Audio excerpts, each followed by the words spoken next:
that the cultivar of Verdelho is completely different to the cultivar of Verdello, which is very different to the cultivar of Verdejo. Now, I am fully aware of the absolute ridiculousness of the situation, so to make things a little bit easier, I've drawn you a little table. We'll start with that third one, Verdejo, which is a Spanish cultivar, most likely originating in Rueda, and it's a fairly major one at that, in that it makes up almost 40% of all white wines from Spain. Up until the last 10 years or so, it was found exclusively in Spain, but over the last decade, it has spread its wings a little bit, and there are some now really quite delicious wines coming out of places like Chile and Australia, made exclusively of Verdejo. In a supremely unhelpful twist in the battle for clarity in the wine world, DNA testing has now pointed out to the fact that Verdejo is very likely related to the Portuguese cultivar of Gouveio or Verdelho, which is also, or has in the past been called, Verdelho do Dow.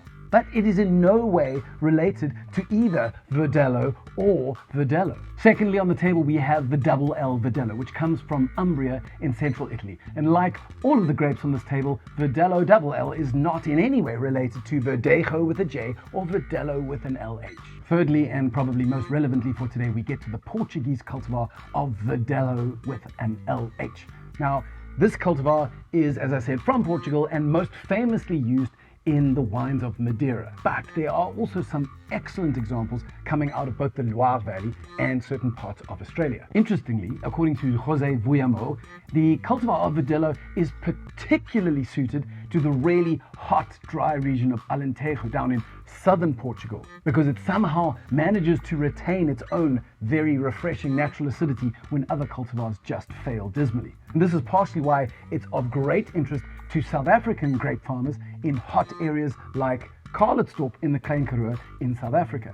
In fact, the guys in Calitzdorp love this grape so much that an estate like De Krantz, which produces amazing ports with a whole bunch of Portuguese cultivars, is now making their dry white flagship wine a 100% Verdelho. And we're discussing Verdelho today not just because it's an incredibly exciting cultivar for the future of the South African winelands, but also because today's HandrinksSolo wine of the day, the Kreatuur White Blend made by the Kleine Wijn Wine Company, contains a healthy dollop of Verdelho.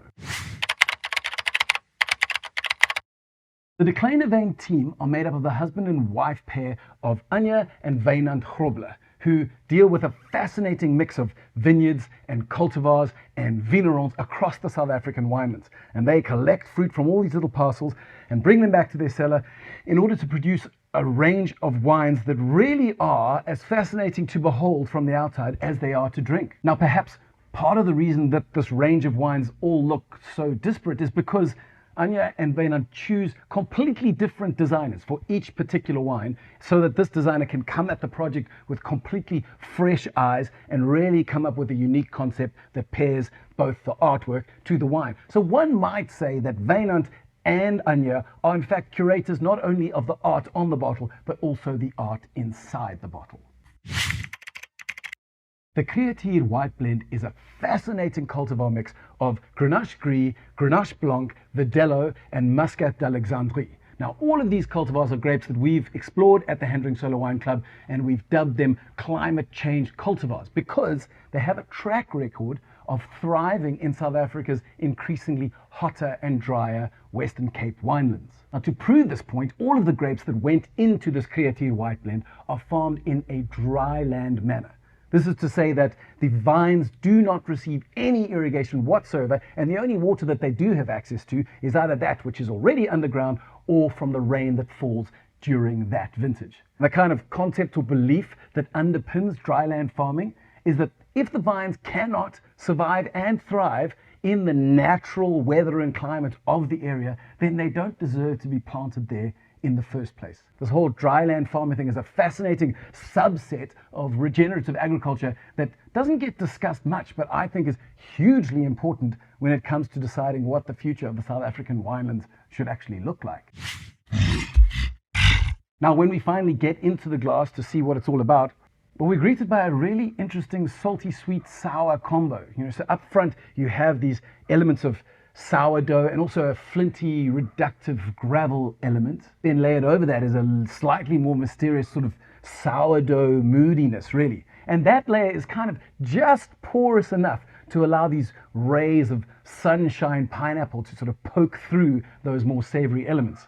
And then as it sits in the glass and you let it open up a little bit, a whole lot more stuff comes to the fore. Citrus, stone fruit, mostly apricots and nectarine. What's really lovely as it warms up is a sort of floral jasmine, which is not unexpected given that there is a little splash of Muscat d'Alexandrie in there. Now, when we give this guy a sip, well, on the palate is where the real kaleidoscope of fruit pops up. We talked about a hint of stone fruit, and that really comes right to the fore. You've got tart apricot, bright juicy acidity, but then also slightly sweeter sunshine nectarine. And then again on the juicy acidity side, you've got this juicy, almost tart Seville orange, which keeps you on your toes. And this is certainly not a light wine, and the concentration all on its own is enough to take note of.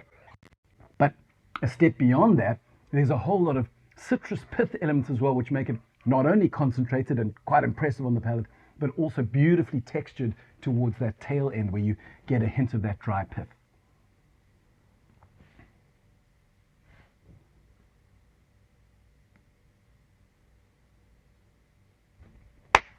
For those of you familiar with the rest of the Kleine Wijn range, I'd say this is a slightly more serious wine than perhaps the Kreatuur White Blend, which is kind of in a slightly different tier in the range, but it's still very accessible. So while those moody elements dominate on the nose, the fruit components certainly don't lack any clarity. Ultimately, it's a really complex wine with a fascinating cultivar mix, and it's a beautiful example of what the cutting edge of South African winemaking and viticulture is producing with these up-and-coming cultivars. Okay, so that's all we have time for today, but if you enjoyed the video, then support us on Patreon so that you can help us produce more of these videos. And subscribe to the HandrinksSolo YouTube channel, because we do publish at least 6 of these sorts of videos every single month where we talk about things like wine cultivars, wine history, wine science, and some of the more progressive winemakers that are emerging out of the dynamic South African winelands.